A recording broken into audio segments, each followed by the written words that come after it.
Okay, so thank you. So today's shiur is dedicated by Adair Le'ilui Nishmat, her father, David Ben Mazel, and also for all the Kadoshim, for all the IDF soldiers who have given up their lives. L'havdil Ben Chaim L'chaim, it's also for a speedy release of the hostages, for refuah shlema from everybody who needs a refuah shlema, and for the safety of the IDF and all Jews around the world. If you would like to be dedicated to shiur, please be in touch either with Adair or myself. Your dedications, your sponsorship of the shiurim help them to continue. There will be, I think, another 2 shiurim in Yetz Hashem until we break for the summer holidays. So if you would like to dedicate one of those, please be in touch. I want to start by sharing an excerpt from Janine Roth's book, Woman, Food and God. 80 hungry women are sitting in a circle with bowls of cold tomato vegetable soup. They are glowering at me, furious. It is lunchtime on the 3rd day of the retreat. During these daily eating meditations, each woman approaches the buffet table, lines up to be served, takes her seat in the circle, and waits until we all sit down to eat. The process is agonizingly slow, 15 minutes or so, especially if food is your drug of choice. Although the retreat is going well, and many people have had life-changing insights at this moment, no one cares. They don't care about stunning breakthroughs or having 90 pounds to lose or whether God exists. They want to be left alone with their food, period. They want me to take my fancy ideas about the link between spirituality and compulsive eating and go away. It is one thing to be conscious about food in the meditation hall, and another to be sitting in the dining room, refraining from taking even one bite until the entire group has been served. Also, I've asked that silence be observed, so there's no laughter or chatty how are yous to distract attention from hunger, or lack of it, since not everyone is hungry. The retreat is based on a philosophy I've developed over the past 30 years, that our relationship to food is an exact microcosm of our relationship to life itself. I believe we are walking, talking expressions of our deepest convictions. Everything we believe about love, fear, transformation, and God is revealed in how, when, and what we eat. When we inhale Reese's peanut butter cups when we are not hungry, we are acting out an entire world of hope or hopelessness, of faith or doubt, of love or fear. If we are interested in finding out what we actually believe, not what we think, not what we say, but what our souls are convinced is the bottom line truth about life and afterlife, we need go no further than the food on our plates. God is not just in the details. God is also in the muffins, the fried sweet potatoes, and the tomato vegetable soup. God is on our plates. I want you to hold that thought. But first, we're going to speak about another few concepts.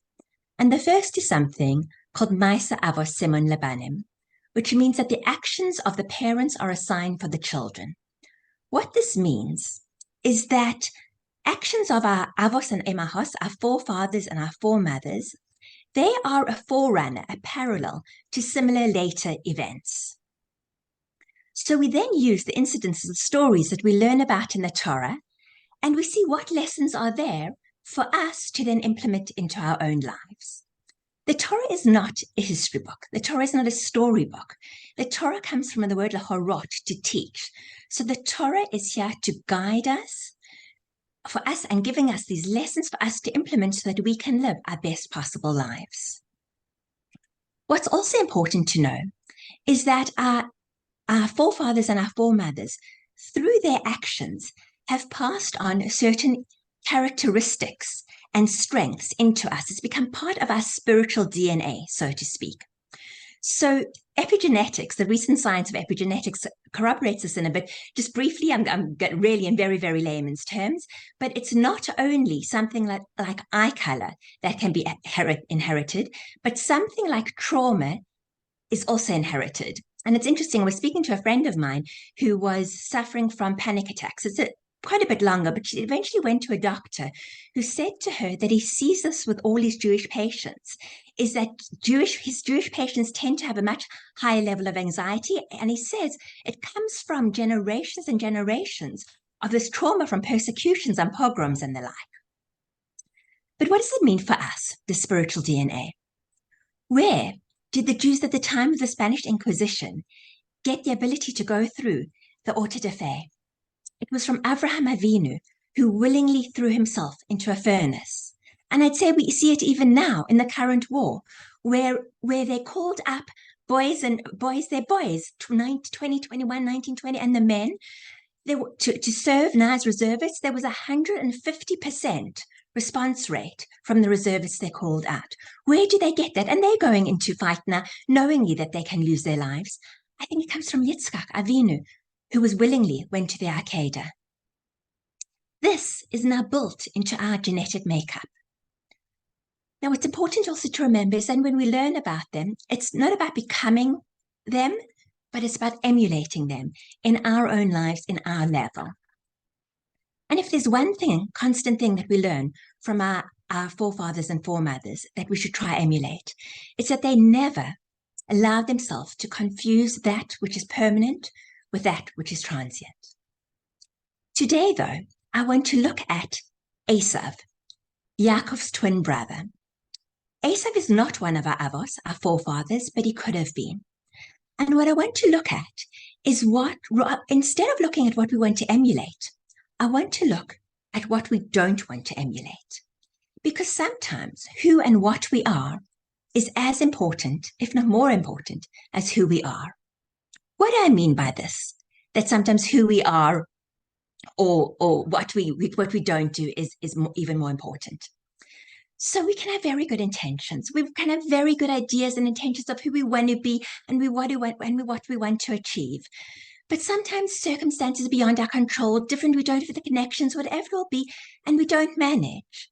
However, to a much, much, much larger degree, we are in control of what we don't want to do and what we don't want to become. Let me give you an example.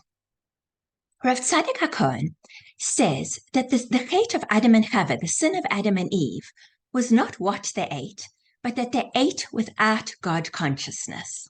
So I practice a lot with chocolate just to make sure that I get this eating with God consciousness down pat. But I've also put other things into place when I eat. I try to chew my food thoroughly, or to have a lot of concentration, kavana, when I make a bracha before I eat.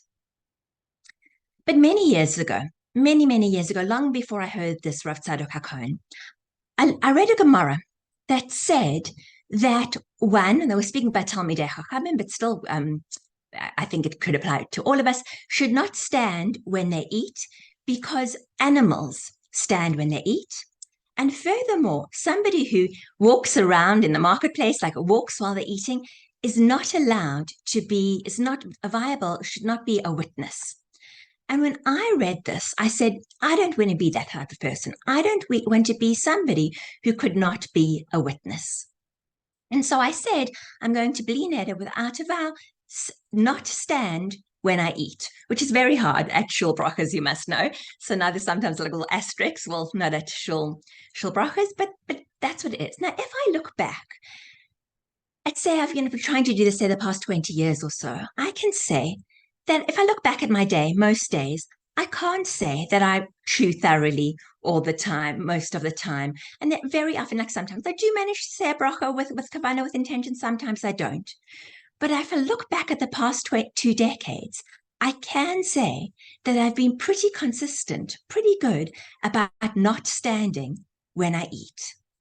Saying that I'm going to be an angel and so virtuous and do all these things is not so easy to attain. But saying that I won't do something and constantly maintaining that immediately then catapults me to another level. So saying that we want to emulate our forefathers and our foremothers is amazing, and it's something we should strive to do. But it's going to be a struggle. Now, it's not that we should give up, but just know that at the same time saying, I do not want to be an Esav, that will take us up a notch. And it's more than a notch. I was watching a clip on YouTube. Israel Baruch Hashem managed to capture some terrorists. And Israel was questioning the terrorists, and they were speaking to one, and he was explaining how Hamas uses ambulances. And he was saying that they use their ambulances to transport weapons and high up officials in Hamas. And they also use the ambulances to get close, like to the border, and either try to kidnap a soldier or to take away his weapons. So the questioner says, why do you use ambulances? And the terrorist answers, because Jews do not attack ambulances. That's who we are. Now, Israel knows what's going on in those ambulances. Why don't they attack? Because it's anathema to us. We are a nation that cannot bring ourselves. We do not attack ambulances. And yes, we're also a nation that does things, and we need both. Rabbi Akiva says, you should love your neighbor as you love yourself. So yes, that means bringing them food if they need it, going to visit them when they're in hospital, saying an encouraging mark to a neighbor. But when somebody came to Hillel and said, please teach me the Torah on one foot, he said, that which you despise, do not do to your neighbor. So it's also about not speaking Lashon Hara, not cutting in line, not getting angry. But we need both the doing and the resisting. Sur me'rav va'aseh tov, desist from bad and do good. Now, if you were here for our Elul series, we said that Esav had a grandson called Amalek, and the nation of Amalek is a descendant of this grandson. And we said at the time, we said that when the Jewish nation left Egypt, they camped in this place called Rephidim. This nation of Amalek launched a vicious and surprise attack on the Jews. Now, the Jews were nowhere near Amalek's territory. They weren't going there, and Amalek knew that their territory wasn't at risk. So why did they attack the Jews? So their hatred of Israel stems not only from their legacy of being a grandson of Esav, but also because Amalek is the leading force of evil in the world, whereas the Jewish nation is the leading force of good in the world. Consequently, the struggle between Amalek and the Jewish nation is a struggle between good and evil. Hamas is not Amalek, but they are definitely displaying Amalekite tendencies in their mission to wipe out every single Jew. And we can see that it's this fight of good versus evil. That said, Netanyahu quoted a verse from Devarim speaking about Amalek, and of course, everybody's now accusing him of genocide. Not that it takes much for the media to accuse Netanyahu of genocide, but we're not going to go that route. Not because I think anything I say is going to get traction and that people are trawling through my YouTube videos to jump on me, but because I want to look at Esav today and focus more on today is Esav as Edom. We are currently in Galus Edom, which in English is the exile of the Roman exile. So there are 4 exiles that we as a Jewish nation had to go through: the Babylonian, the Persian, the Greek, and our current exile, which is the Roman exile or Galus Edom. So today what we find is not only are we contending and fighting Ishmael, but we also have to contend with this exile, this Roman exile. And I think that I struggle as we fight today, as we spoke about last time, as we're fighting on our own spiritual front lines. I think we also need to focus on Edom as well. I just want to reiterate what I said last time, is that these are ideas that resonate with me, that I'm sharing with you, but in no means are they prescriptive. Esav was the firstborn. We should have said in Shemona Esrei in the Amidah, God of Abraham, God of Yitzchak, and God of Esav, Elokei Abraham, Elokei Yitzchak, Elokei Esav. But we don't. We say Yaakov. Why? Why did Esav not merit that? In next week's Parsha, it tells us that Leah's eyes were tender. And Rashi says they were tender because she cried so much. What was she crying about? Rashi tells us that people would say, Rivka has 2 sons and Lavan has 2 daughters. So the older son and the older daughter will marry, and the younger and the younger. And she didn't want to, marry Esav. As an aside, the Midrash tells us, says, great is prayer, because Leah prayed when she was crying, she was obviously davening so much that it changed what was decreed. It annulled the decree that she should marry Esav. So going back to what we were speaking about last week, is do not underestimate the koach, the power of our tefillahs, of our prayers. But getting back to Esav, what was it that Leah was so desperate not to have to marry that she saw? What was it in that she saw that was so bad? And what is it in him that we have to be so sure that we do not want to be? What is his view on life that is anathema to us? The best way to see this, whether we agree with Janine Roth's premise as I quoted above, or whether, as I've heard it said, if you want to know what a bocher is like, don't look what he's like in the base medrash, look what he's like in the cheder ochel. What does that mean? If you want to know what a bocher, if you want to know what a boy, if you want to know what someone is like, don't go and look at them while they're in the base medrash, while they're studying, while studying Torah, while they're davening. Don't look at that. Look at what they are in the cheder ochel, in the dining room. Look at what they like when they're eating. So now, we want to know what Esav is? Let's look at how he eats. In this week's Parsha, it describes an incident. Abraham's died, and Yaakov is preparing lentil stew because lentils are customarily given to mourners. And Esav comes in, he's been hunting and pillaging, and he's hungry. And the smell of Yaakov's organic, vegan, Instagram-worthy lentil stew that is so good it can go straight on a recipe blog without hearing that Yaakov went cherry picking in the south of France that day. And it's wafting and the smell just hits Esav and he wants it. And he says, Esav says to Yaakov, let me read it to you. And he says to Yaakov, Haliteini na, he says, pour into me some of this, min ha'adam, some of this very, very red stuff, because I am exhausted. And it then says, he therefore, meaning Hashem, called his name Edom. Yaakov said, sell as this day your birthright to me. And Esav said, look, I'm going to die, so what use to me is this birthright? Yaakov said, swear to me as this day. He swore to him and sold his birthright to Yaakov. Yaakov gave Esav bread and lentil stew, and he ate and drank, got up and left. Thus Esav spurned the birthright. Before we look at Esav and how he eats, I just want to ask a question and say, why would Yaakov take such advantage of his brother? I mean, after all, Esav says he's starving. You know, he's probably starving. He's starving to death.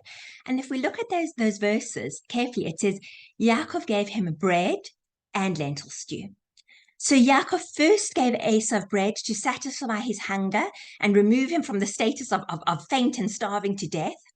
And then, so let us state quite clearly now, Yaakov gave Esav humanitarian aid, and only then did Yaakov give him the lentil stew, and thus Esav, by accepting it, sealed the deal. But now let's look at that sentence where Esav is eating to see what can we glean, what can we learn from Esav's philosophy on life. Esav returns from the field, and he says to Yaakov, Haliteini. Now, Rashi tells us Haliteini is referring to pouring large amounts of food directly into something. And Rashi actually cites a Mishnah, and it takes it about when it's talking about camels. So this word Haliteini doesn't simply mean pour into me, but it's more like dump into me, you know, just equivalent of dump into me. So Esav is so hedonistic that he doesn't even, when you wait, he doesn't use a bowl and spoon. He doesn't want to have this effort of lifting a bowl and spoon. He just says to Yaakov, pour it down my throat. Rab Moshe Leib Shachar says that if Haliteini, what we're showing, is like how uncouth Esav is, that he just says, like he's like a camel, just pour it down my throat. I don't even want to bother with a bowl and spoon. It seems inconsistent with the next word, which I specifically did not translate, but the next word after Haliteini is na. Now, na usually means please. Now, this seems very inconsistent with what I've just told you. Why does he say the word please? Furthermore, later on in the Torah, when Yaakov is disguising himself as Esav, Rashi comments on the famous verse, Hakol kol Yaakov, Yedei Esav, that when Yitzchak's a bit suspicious because he says the voice is the voice of Yaakov, but the hands are those of Esav. It's because Yitzchak was blind, but Yaakov was saying that when he speaks to Yitzchak, he says, please get up and partake of my meal.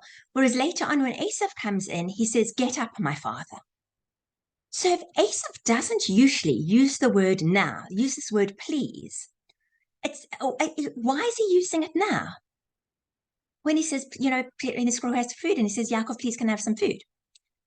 So the Rav answers this way, and he says, in Sefer Shmos, it says, the Torah writes, Al tochlu mimenu na. One cannot have the Korban Pesach, from the Paschal sacrifice, when it's not fully roasted. Accordingly, Rav Shachar says, we can interpret this word now, not meaning please, but meaning as food that is not fully cooked. Esav doesn't say, please pour me, but rather pour into me now, pour into me this half-cooked food. And this now specifically emphasizes Esav's impatience and insistence that he gets fed immediately without waiting for the stew to fully cook. And this can also explain why, if you think of it, Esav says to Yaakov, give me some of this very, very red stuff. Now, if you think of lentils, what happens to lentils? Right, when we take them out the bag, they're red. But as you cook them, that red color starts to fade. So what it is, Esav is so stricken by desire that he's prepared to eat this lentil stew half-cooked, nearly raw. He wants it now. In fact, ArtScroll, if you look at the ArtScroll translation, that's how it translates this word now as now. Also, Esav refers to the stew as this red stuff. If we think about food, what is the most important thing about food? I mean, why do I eat dark chocolate? It's because it's for all the antioxidants. It's wonderful that you're all on mute, so nobody can point out to me that blueberries also have antioxidants. But really, the most important thing about food are the vitamins, the minerals, the fiber. And after that, yes, taste is important, and even smell. But the least important, the sunset yellow, the cochineal, the tartrazine, it's the color. The color is very superficial. Esav is attracted to this bright, colorful packaging. The inner content is less important. All he's interested is this chitzonius, this externality, what it is from a superficial perspective. The internal, the intrinsic value, that's much less, if any, of any importance to him. So if we look at his eating in conjunction with his next statement, I'm going to die anyway, we can see that Esav is revealing his philosophy on life. The world begins when I'm born and ends when I die. So he knew who needs to be concerned with intangibles like spiritual birthrights.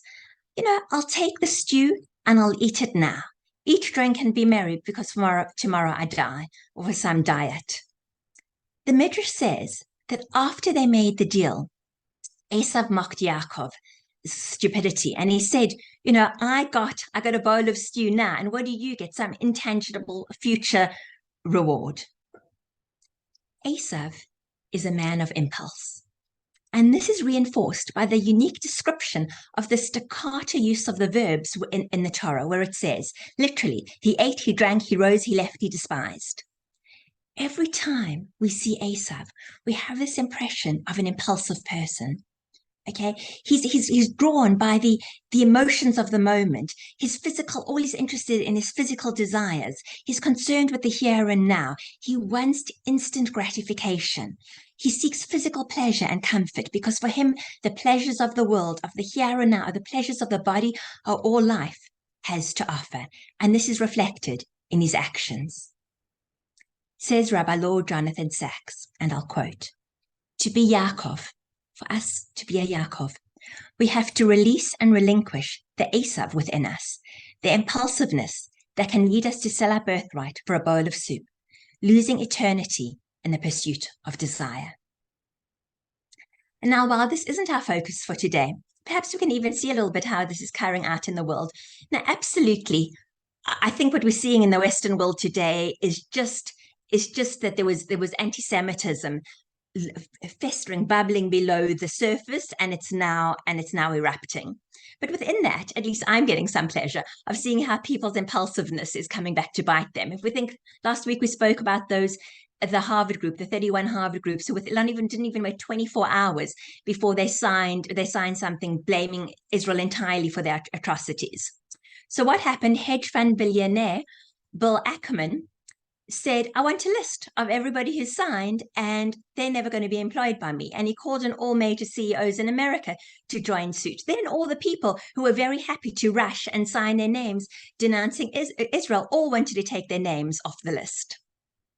And even I was watching something on Sky News Australia, and they showed the interview. Somebody was walking with a placard from the river to the sea. So the person interviewing said, "And where are all the Israelis meant to go?" And the person just looked at her with a blank face, didn't even understand the question. So the news anchor they were calling said that they're just moronically parroting. But I think what we also can see from both of us, and I say I'm not negating, I'm pretty sure it's anti-Semitism, but that it was impulsive. They didn't stop to think this through. It was instant gratification. It feels good to denounce Israel. It feels good to draw in all my friends. So let's do that. Today we see that instant gratification wins over moral compass. But let's leave that. That was just my little vent. What I want to discuss with us today, this is what I want to discuss. Every human is made up of a body, a guf, and a neshama, a soul. And both, need to be nourished and sustained. The body gets pleasure out of things, physical things, ease, immediate gratification, food, sleep, money. The soul gets pleasure from intangible, eternal pleasures. The soul is nourished by meaning, by love, by connection to Hashem. Now, the Yetzirah is constantly trying to pull us, enticing us to choose the path of least resistance. And specifically today in Galus Adam, that's what we do. We go for these instant, these temporary pleasures, this path of least resistance. In 1972, they did the Stanford marshmallow test, and they took little kids. The kids were about between 3.5 and 5.5 years age, and they gave them a marshmallow. And they said to them, if you want, you can have the marshmallow now, or if you wait 20 minutes and you don't eat the marshmallow, you can have another marshmallow. So you'll get 2 marshmallows. So some of the kids ate it immediately, and some of the kids tried not to. And they were obviously watching them, and they could see some of them turned their backs on it. Some of them closed their eyes. Some of them patted the marshmallows and pretending it was a pet. Roughly a third of them managed to wait the full 20 minutes and get their reward.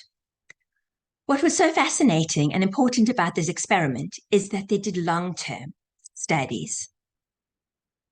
What it turned out was that these kids' behavior at the age of between 3.5 and 5.5 was a very good indicator of later success in life.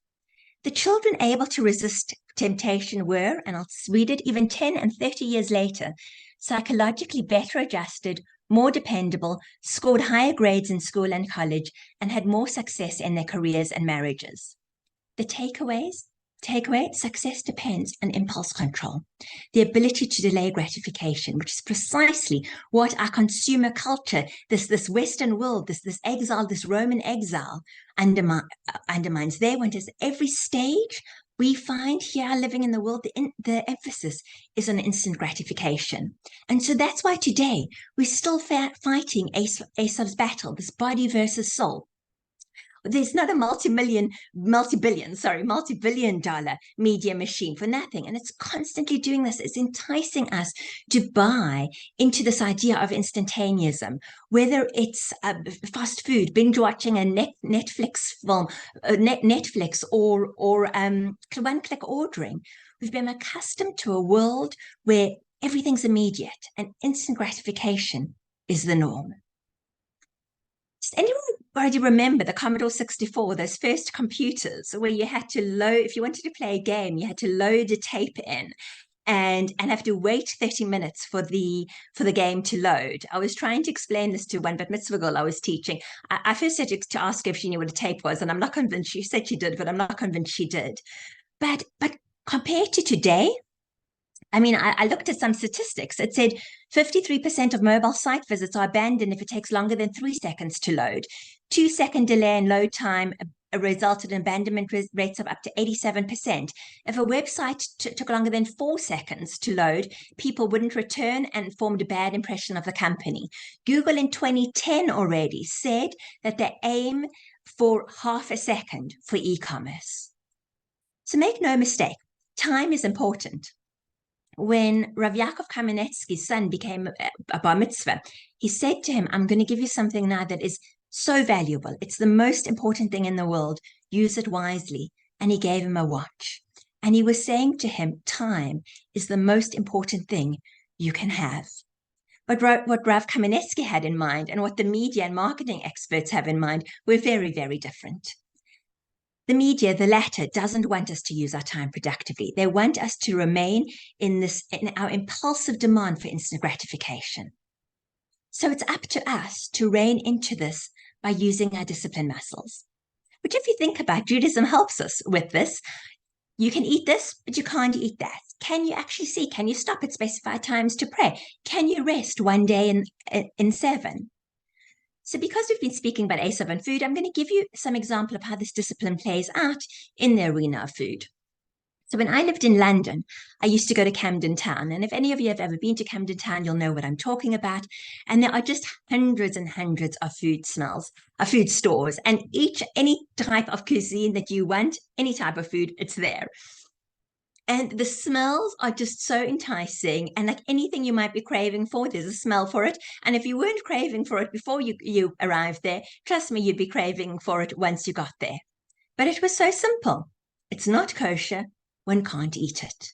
Likewise, you might want that salted caramel ice cream. I've just eaten meat. It's off limits. There's so many. The Torah trains us because there are so many conscious choices over our urges for instant gratification. Even something as simple as making a bracha before we eat. It raises the food from just something physical to a spiritual experience. I mean, if we can take time, we can actually contemplate that it's a way to give the body energy to serve Hashem. But even if we don't do that, even if we say it by rote, just the fact that we pause for a moment to make a bracha is this counterbalance to an instantaneous urge. There was a Rabbi Alexander Ziskind, and he used to break his Yom Kippur fast on bony fish because he said, I know that I'm hungry and I might start gobbling it up. And he says, no, he says, I want my soul to maintain control over my body. I just want to stress something important now. Judaism is not a religion of asceticism. We're not saying we've got to go up onto a mountain and stay away from any materialism and spurn the material world. Not at all. We're meant to enjoy the beauty and the bounty of the world. Rabbi Shimshon Raphael Hirsch, when he was already much older, took a trip to the Alps. And his students said to him, because he was older, it was a bit hard. They said to him, why are you going? And he said, soon I'm going to go up to heaven. And Hashem's going to ask me many questions. And he's going to say, Shimshon, I made this beautiful world for you. Did you see my beautiful Alps? Did you see my beautiful Swiss Alps? So I imagine that Hashem might ask the same thing about fine Swiss chocolate. So I'm not taking any risks. I'm tasting it. But as long as possessions and pleasure do not become an end in itself, but rather they're a means to us to an end, that we use them to fulfill our mission on earth, we can use and we can for sure enjoy what the world has to offer. And we see this. Decades after the sale takes place, Yaakov's on his way back to Eretz Israel. And during his time away, he's become a wealthy man. And he's on his way back, and he has wives and children and servants and flocks of sheep and cattle and donkeys and I don't know what else, and the Mesopotamian equivalent of fine Swiss chocolate. And on his way, Esav comes out because he wants to kill him. And Esav sees this entire entourage and all this wealth, and he says, Mi elelach, what are these to you? So what is Esav saying? To that we have to go. The Tanad Eliyahu says, we have to go back to a conversation that Yaakov and Esav had in the womb. And Yaakov says to Esav, there are two worlds, Olam Hazeh, this world, and Olam Haba, the world to come, the world above. And he says to Esav, this world, Olam Hazeh, it's all about food and drink and money and sleep and marrying. And he says, whereas Olam Haba is all about spiritual things. He said, you take Olam Hazeh and I'll take Olam Haba. And Esav agrees. Now Esav comes and he looks at the sight and he says to Yaakov, hang on, this looks very Olam Hazeh to me. This looks like a lot of wealth, a lot of physical things, a lot of things. What happened to our deal? I thought I was meant to have Olam Hazeh and you were having take Olam Haba. And Yaakov answers him and he says, these possessions, they're not considered use on Olam Hazeh. I don't have them for the sake of having them. I have them, they're merely the means for me to earn, for me to build my Olam Haba, for me to fulfill my mission here, so that I can receive my reward in Olam Haba.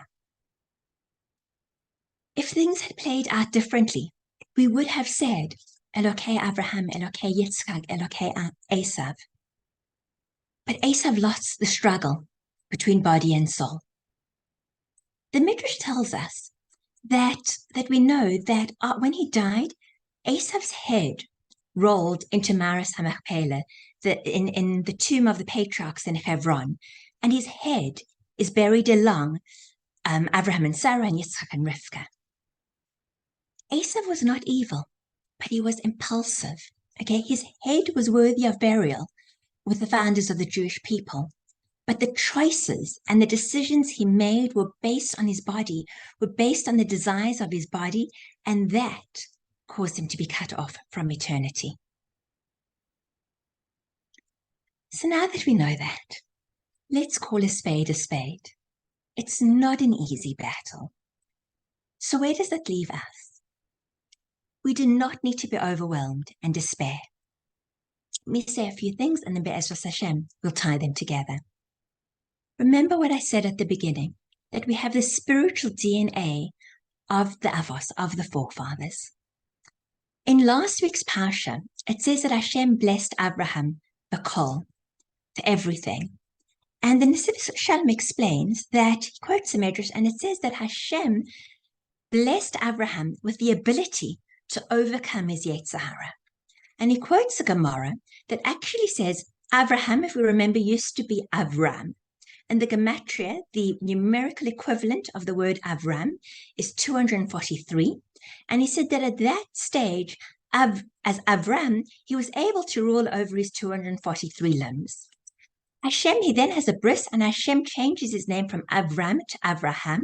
And the Hey, the addition of the Hey, which is the numerical, the gematria of 5, he now becomes Avraham. And he now has the ability to rule over 248. All his limbs in his body. And then it says his two, what are these extra 5? His 2 eyes, his 2 ears, and his desires.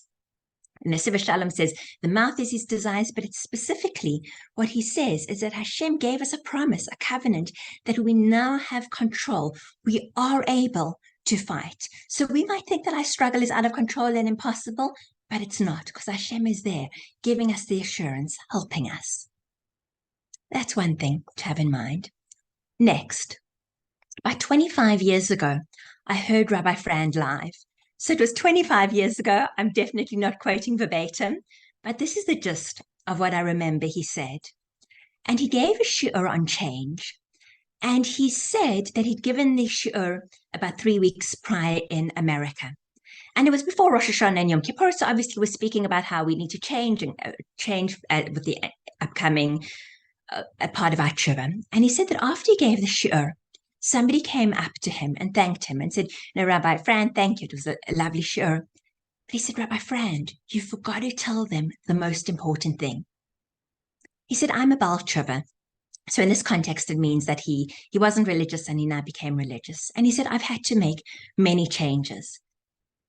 And he said, "I know about change." But he said, "Rabbi Frand, you talked about all the different things." He said, "But you forgot to tell them." He said, "How empowering it is to change, how exhilarating it is to change, how good it feels to change. Rabbi Frand, you forgot to tell them the most important thing." In last week's shiur, we said that the Gemara says that thunder was given to straighten out the crookedness of the heart. And we said that when the Chafetz Chaim heard thunder, he would say, "Wat wil de Tati? What does Hashem want?" And we said this applies not only to thunder, but thunderous events in our lives.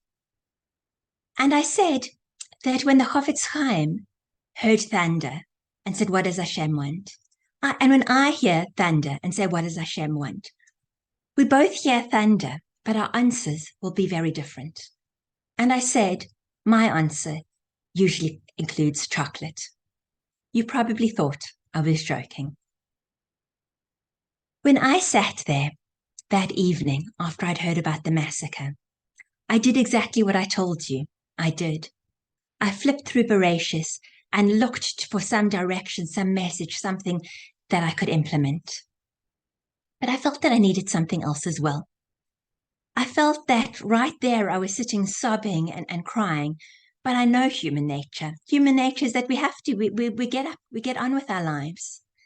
And I felt I needed something to remain connected. I needed a reminder. And as I was sitting there, I remembered something I'd read once, that during World War II, Rabbi Aaron Kotler and Rebbitzin Kotler had escaped Europe. And they were, Baruch Hashem, they were in America. But Rebbitzin Kotler knew what was going on in Europe. So she decided, and during the entire war, she didn't have sugar in her tea. Now you can ask, what good does that do? Does the fact that Rebbitzin Kotler didn't have sugar in her tea, did that help to alleviate the suffering or prevent any Jews in Europe being killed? What good could that do? But at least from Rebbitzin Kotler's perspective, every time she had a cup of tea, she was reminded of what was happening to her brethren in Europe. And so I said, I will not bli neder have any sugar during the week until the hostages are returned, be'ezras Hashem. Of course, then I went to make supper and I discovered that my pasta sauce had sugar in and my mayonnaise had sugar in. So I said, Hashem, you know what I mean. I meant no chocolate cake, ice cream, that type of sugar until the hostages are returned, be'ezras Hashem. When I was preparing the SHIUR, I realized that what I had chosen was a negative, something I was not going to do. Now, when I thought of this, I really wasn't thinking of any greater intention. I just remembered what Rebbitzin Kotler had did, and I said I was not going to have sugar. Nothing deeper than that. But looking back at the past 5 weeks, and I mean, when you think about it, the mind that it's been 5 weeks and that there's still hostages, the Red Cross and the United Nations and all these so-called humanitarian organizations should hang their heads in shame. But for 5 weeks, if I look back at what I've managed to do, I've tried to do what we spoke about last time. Yes, I've tried to use my words to be connective. I've tried to have kavanah when I daven, when I make brachas. I've tried to choose good things to read and watch. But looking back, I can tell you that there've been many, trust me, many times where my words have not been connective, where I've davened or said brachas by rote without thinking, where I've spent time aimlessly watching things that I shouldn't have seen. But I can say that I've absolutely stuck to 100% that I have not had chocolate or ice cream or cakes or anything like that during the week for the past 5.5 weeks. Now, this was never about me. I did it because I needed a reminder. And trust me, I now realize how many times a day I would ordinarily reach for chocolate. But when I reach for the chocolate, I remember, no, there are hostages out there. And when I do have my bit of ice cream on Shabbos, the covered Shabbos, I remember that the hostages cannot enjoy a Shabbos meal. But as I sat there, preparing the SHIUR and thinking about it, I realized something, that for the past 5 weeks, I have not given in to my impulses. I've chosen something greater over instant gratification. And if our body gets pleasure from food and from sleep, and that's how we nourish our body, okay? And the neshama, our soul, gets pleasure from growth, connecting to Hashem, meaning. And as I sat there and I realized that I hadn't given in to instant gratification, I felt pleasure, a real, true pleasure, not the fleeting temporal one. As the man said to Rabbi Frand, you forgot to tell them how good it feels. But more than that, if I believe what I teach, and it would be a good thing to do to believe what I teach, then I have to believe what I say, and that it applies to me as well. That if the Jewish nation is one soul, one body, and we're all connected, and everything we do is for the benefit of the nation as well, then if I exercise discipline for the past 5 weeks, not giving in to instant gratification, then not only have I elevated myself, but I've elevated the entire Jewish nation as well. Who knows what that has achieved? Who knows what the battle on my spiritual front line has achieved on actual physical front lines. And that elevation came from not doing something. So maybe you're thinking, nice work, Devorah. Okay, pretty impressive during the week. But remind me how many servings of ice cream you had on Shabbos? Just saying. You're probably all too polite to be thinking that. But maybe you're thinking to yourself, so Devorah, what? I'm going to say, okay, I'm not going to speak Lashon Hara for 2 hours a day, but what about the other 22 hours of a day that I am going to speak Lashon Hara? Or Devorah, okay, so I'll decide not to use my phone or iPad on Shabbos, but I'm still going to drive and I'm still going to cook and I'm still going to go and have my nails done. So what good does that do? Maybe I can understand what you said last time about saying a kind word and the butterfly effect and things like that. But this, how on earth does this help? All I'm doing is desisting and not even properly at that. So I'm going to end with a story to answer. Rabbi Aaron Leib Steinman was a Gadol Hador. He was a great rabbi in Israel. He died in 2017 at the age of 103. And a man once came to him, and he was very despondent. And everything in his avoid Hashem and his service of Hashem, and he just felt he takes things on and he tries and he doesn't manage, or it's half-hearted, and he was very despondent. And Rav Steinman said, "Let me tell you a story." He said it happened many years ago when there was a lot of poverty in Eretz Israel, in Israel. And there was a little boy. And at Cheder, they'd finished learning a part of the Torah or part of the Gemara, and they were having a siyum, a celebration to celebrate that they'd finished learning the section. And there was tremendous poverty in Eretz Israel, but the Rebbe had managed to save a little bit, and he bought in a cake, a small little cake for the boys to celebrate with. And they cut it into small little pieces, and each boy got a piece. And there was one little boy. He said, my father's at home. I'm going to save this piece of cake for him. And he puts the cake in his pocket, and he leaves it there. And they carry on during the day, and he carries on his lessons. But, there was so much poverty that his tummy was growling. And, cake, when did anybody see how many years it had been since he'd seen cake? So he just had a little nibble. During the day, he just took a little nibble each time during the day. Not a lot, just each time his tummy was growling, he took a nibble. Anyway, the school day finishes, and he rushes home.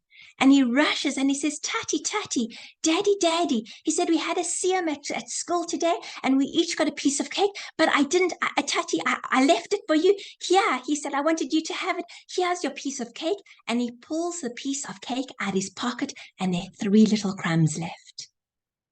With all his little nibbling, he'd eaten up the entire piece.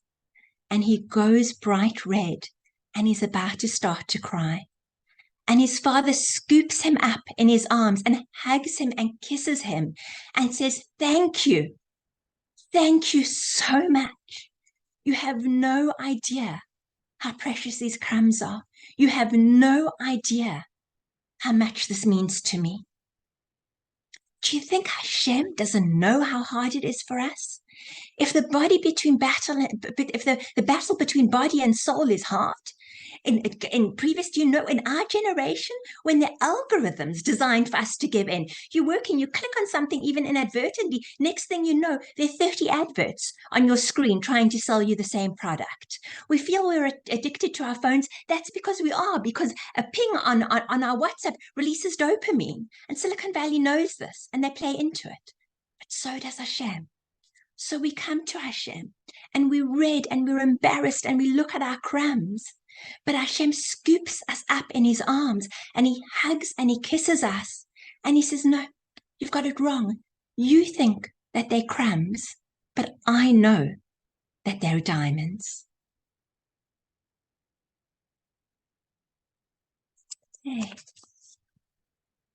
Okay, any questions? If people would like, they can unmute themselves. I'll end recording if people prefer not to have it recorded.